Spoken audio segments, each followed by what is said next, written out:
Welcome to this episode of the Neurocrush Immersion. In this episode, we're going to talk about preparing the brain and mind for leadership.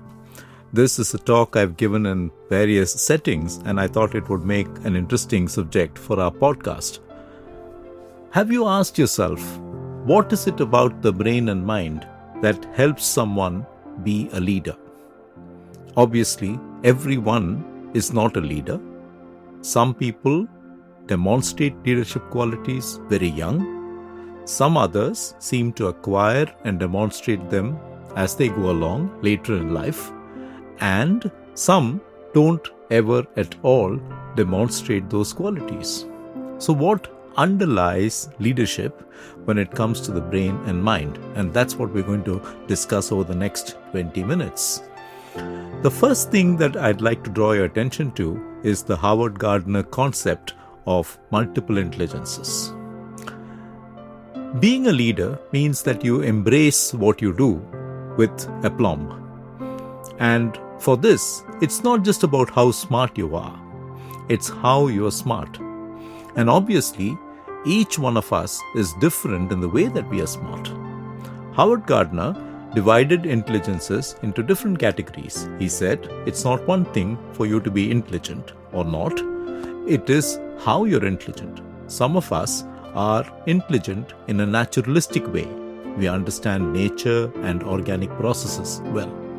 Some of us are intelligent in a spatial way.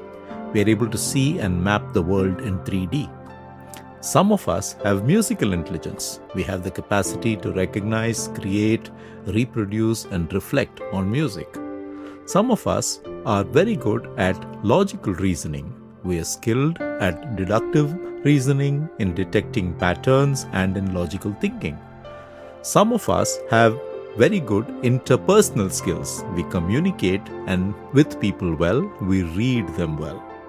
Some of us have bodily kinesthetic abilities. We use our body in highly differentiated and skilled ways. Some of us are linguistic in our abilities. We master and speak the language, or we write extremely well. It could be one language, it could be multiple languages. And some of us have excellent intrapersonal intelligence. We understand ourselves well, we understand our feelings, and we understand what we want. All people have 2 or 3 of these types of intelligences, and this determines the kind of work that they do best. This may also determine in what form their leadership would be best. Most people automatically veer towards fields where they have high intelligences, and sometimes we make mistakes. We make a misstep, we go in a particular direction which is not appropriate for us, but if we keep our minds open, we can actually course correct and we can find that area of work that suits us best. The local culture has a role to play in this also. Most of us become competent in something when the intelligence is given opportunities to develop in that local culture.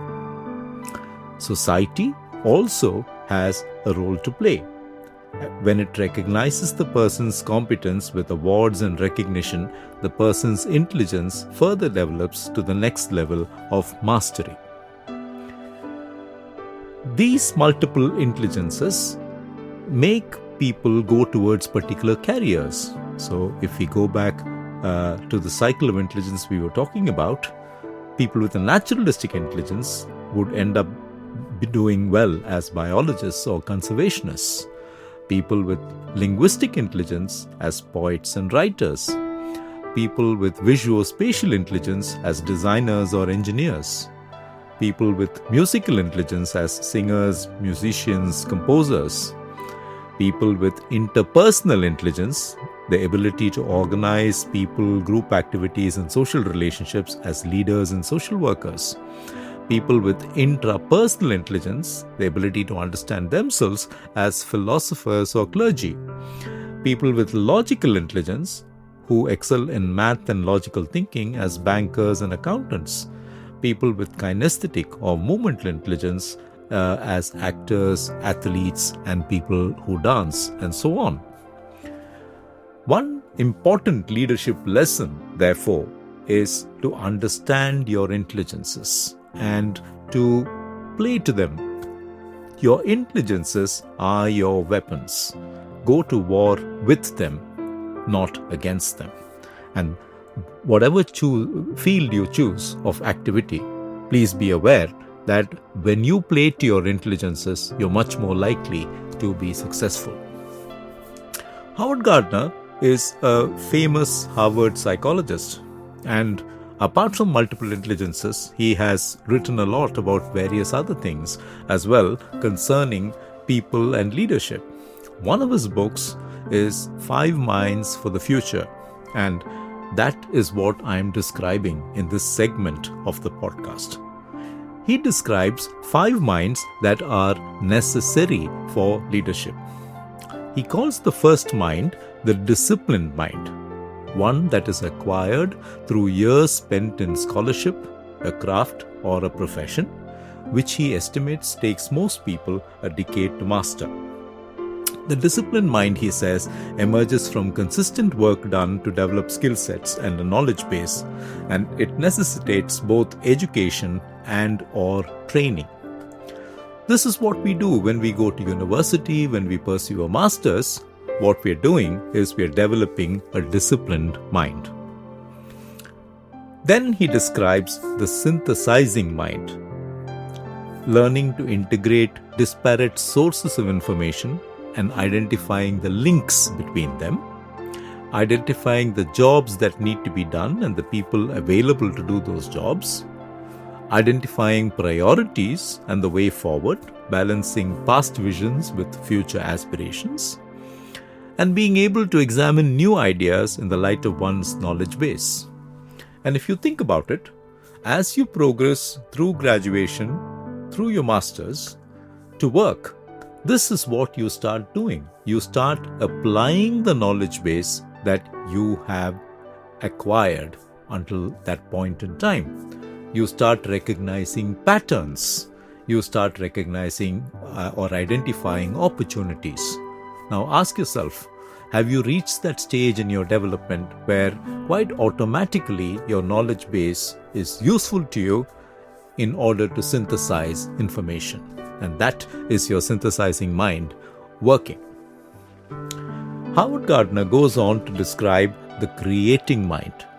He points out that it's more the function of a leader than of a manager. It is the ability to innovate and think out of the box. It is the ability to develop compelling narratives which then get embodied in the leader's life. And if you think about it, Cicero, for example, said, "Nothing convinces like conviction."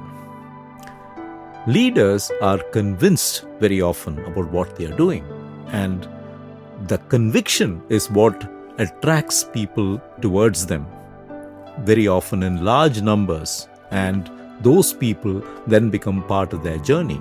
This is true of entrepreneurs, this is true of political leaders, it is true of social leaders, it's true of many different kinds of people. So developing that compelling narrative which becomes embodied in the person's life becomes so important. Leaders with a creating mind are also able to bring about changes both by persuasion and by personal example. And what characterizes the creating mind of the leader, therefore, is out-of-the-box, big bang thinking combined with a passion for the cause, determination, and dedication. And it's this powerful combination that leads to new ventures coming up and being created, new things happening which people never imagined were possible.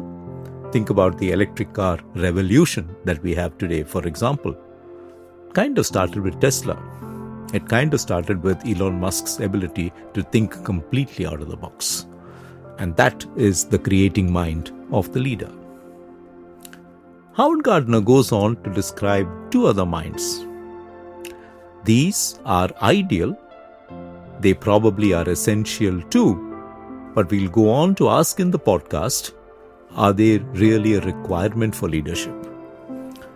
The fourth mind, which he talks about, is the respectful mind. The ability to avoid stereotyping, the ability to accept people for who and what they are, to empathize and make common cause with them, and to be worthy of their trust.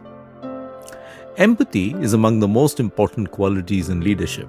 It links well with an important form of intelligence that has gained credence today as a measure of success. Yes, I'm talking about emotional intelligence. And your EQ, your emotional quotient, is what is driven very often by your ability to empathize. So the respectful mind calls upon you to work with people around you respectfully. Howard Gardner goes on to describe the ethical mind, one that understands well its role as a worker and a citizen, one who belongs to a region, nation, and a planet. A mind that understands duties and obligations, is able to perceive its role through the eyes of others. A mind that has a clear concept of the world it would like to inhabit and of its responsibility in developing such a world. And quite honestly, any enterprise, however well conceived, but lacking in ethical values, is doomed to fail, is the point that Howard Gardner makes. What we do learn, therefore, is that empathy, and to a very large extent altruism, which is the one of the key predictors of human happiness, are very important human qualities. But in the next segment of this podcast, I'm going to ask the difficult question: do they really constitute leadership skills as we are led to believe in popular culture? Are leaders truly always empathetic and altruistic and respectful people? Or are there other kinds of leaders who do not necessarily possess those qualities but are successful nevertheless? Elon Musk fired 80% of Twitter, and Silicon Valley companies went on to adopt the same practice, was a report that came out in Mint some months ago. We all remember Elon Musk's acquisition of Twitter. We all remember how overnight many people lost their jobs. Several people were asked to go home, and they really had no notice that this was going to happen. The important thing here was the decisiveness that he brought to the table, very interestingly. But what was also important there, as an observation, is that he did not really spend time empathizing with his employees, his new employees of the company he had acquired. He was more concerned about how to make the company work better in the way he thought was best. This brings to our mind the question: are leaders always respectful and ethical? This takes me to another leader who wasn't necessarily either respectful or ethical, but was one of the creative geniuses of our time and made some of the greatest changes to the industry he worked in. I'm talking about Steve Jobs. If you read his biography by Walter Isaacson, there are many examples of how Steve Jobs was quite different and well known for what was called his reality distortion. Here are a few quotes. Steve has a reality distortion field. In his presence, reality is malleable. He can convince anyone of practically anything. It wears off when he's not around, but it makes it hard to have realistic schedules. Here's another. A confounding melange of charismatic rhetorical style, indomitable will, and eagerness to bend any fact to fit the purpose at hand. Here's a third. It came from willfully defying reality, not only to others but to himself. He can deceive himself. Here's another. He reminded me of Rasputin. He laser beamed in on you and didn't blink. It did not matter if he was serving a strange purple juice. You drank it. And here's one more. Sometimes he would throw you off balance by suddenly adopting your position as his own without acknowledging that he ever thought differently. Now, when you listen to all this and you read the biography, it becomes clear that Steve Jobs was a certain kind of leader, perhaps quite similar to Elon Musk. These leaders operate in a world of reality that they make their own. And this concept of reality distortion, where they can manipulate facts to suit their ends, to suit their current thinking process, is what the author is talking about. Now, one thing that people like Elon Musk and Steve Jobs share are what we call psychopathic qualities. And I take you back to my podcast, The Godfather Paradox, which looks at psychopathic qualities in far greater detail, and I invite you to go back and listen to that episode of the Neurokrish Immersion. But here I'm going to quote the book The Wisdom of Psychopaths by Kevin Dutton. Kevin Dutton points out that psychopaths zero in on weaknesses. Ted Bundy, the serial killer, picked out his victims from the way they walked. Psychopaths are very often ice cool under pressure. Multiple experiments have shown that people with these traits are not nervous when they are under pressure. They do not feel emotions the way other people do. They also balance an aptitude for predatory violence with enhanced empathy, the ability to get under the skin of their victims. When we talk about empathy, we are talking about the ability to understand and make common cause with people, to put yourself in their shoes. How is the psychopath different? He is able to put himself in your shoes, but that's not to make common cause with you. That is to exploit your weakness. And that is the fundamental difference between a psychopath and empath.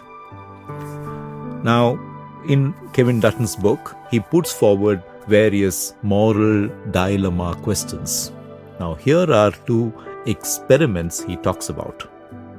The first one, a railway trolley is hurtling down a track. In its path are 5 people who are trapped on the line and cannot escape. Fortunately, you are in a position to flip a switch that will divert the trolley down a fork in the track away from the 5 people. But there is a price. There is another person trapped down the fork, and the trolley will kill that person instead. So what will you do? Will you stay quiet and allow 5 people to be killed? Or will you flip that switch and deliberately allow 1 person to be killed? This is one dilemma that he poses in front of us. Now, ask yourself that question and try and think about what you will do. Now, here's another dilemma. As before, the railway trolley is speeding out of control towards 5 people.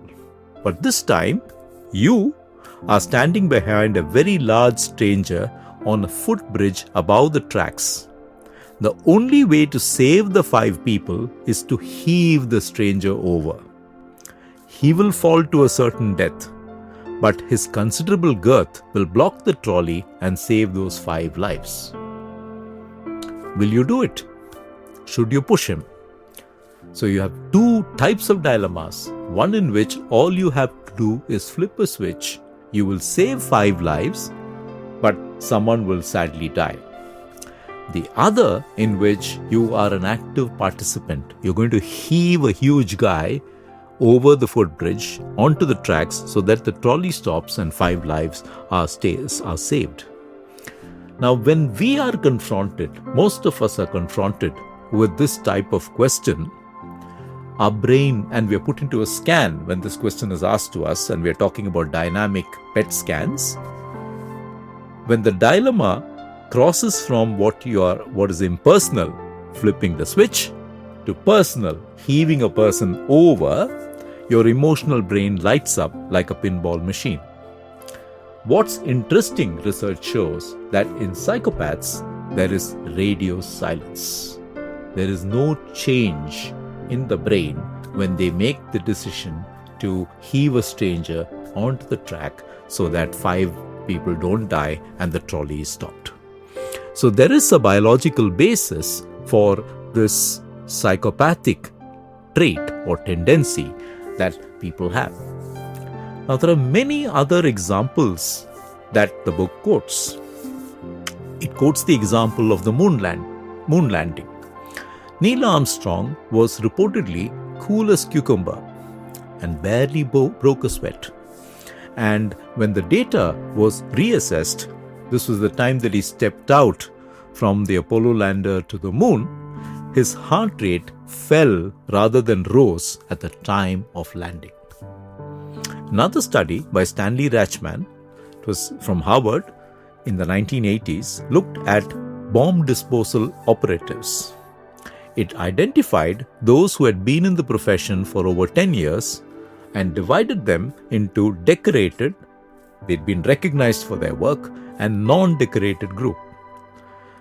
Both groups had stable heart rates while they were working, but in the decorated group, the heart rate actually went down, so much so that the person appeared to assume a cold, meditative focus. In another study, Bode and Fritzen compared business managers, psychiatric patients, and hospitalized criminals. Superficial charm, egocentricity, persuasiveness, a lack of empathy, independence, and focus. All these were greater in the business leader group. In the criminal group, law-breaking, impulsivity, and the physical aggression dials were cranked up. What they concluded was both groups, business leaders and criminals, occupy a neuropsychological continuum. And one group, the business leader, is far more functional than the other group, the criminal, who tends to be impulsive and law-breaking and hence gets himself into trouble. What we do learn from all this, these studies, we also learn from reading the biographies of Elon Musk and Steve Jobs, is that the capacity to make hard decisions, however hurtful they may be, seems to define leadership. Empathy is an important leadership quality, but can misplaced empathy be a leadership killer? If you bought Twitter and you kept all those employees rather than firing them, would Twitter have survived, no matter how much money you have? That is the question that we have to ask ourselves. And I now take you to another wonderful book, Good to Great, by Jim Collins, a professor of management. And in this, there are several interesting chapters. I'm going to focus on the chapter called The Stockdale Paradox.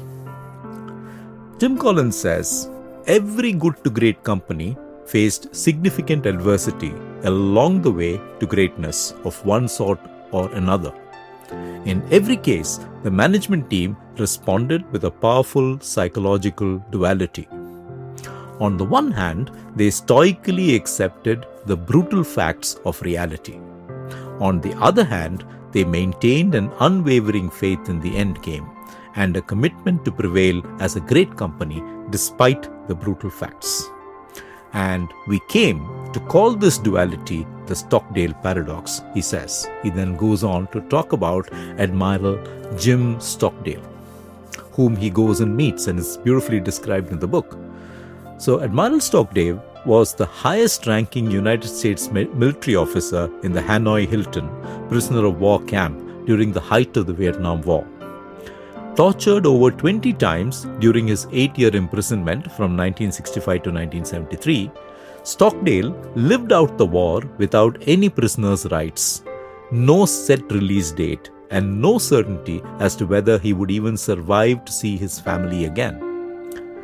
Stockdale survived by organizing the prisoners into a communicating group.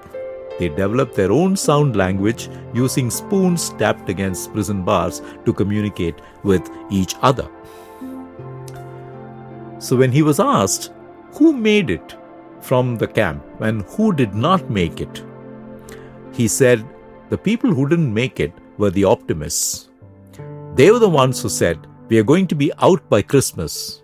And then, of course, Christmas would come and Christmas would go. Then they'd say, we're going to be out by Easter. And Easter would come and Easter would go. And then Thanksgiving. And then it would be Christmas again. And they died of a broken heart. What Stockdale said was it was blind optimism that killed these people.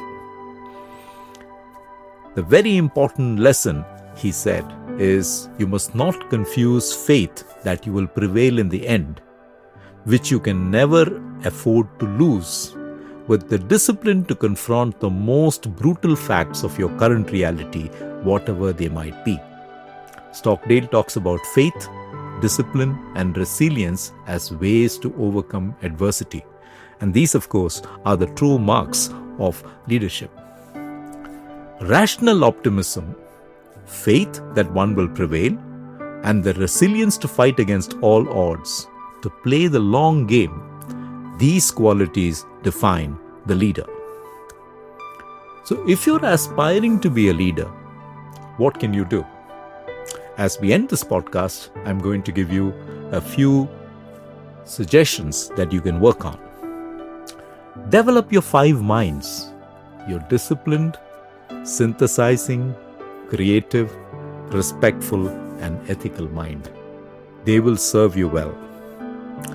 Learn to balance your empathy with cold, hard logic. Learn from Steve Jobs. Learn from Elon Musk. Develop your Arctic neurology.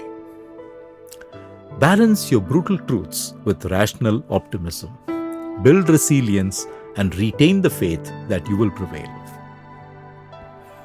What I have done is gathered a posy of other men's flowers, and as Montaigne said, nothing but the thread that binds them is my own. I hope you found this podcast instructive. Do like and share it. We are on Apple, Spotify, and YouTube, and you'll find a whole series of similarly informative podcasts if you check out the NeuroCrush Immersion. Thank you for listening.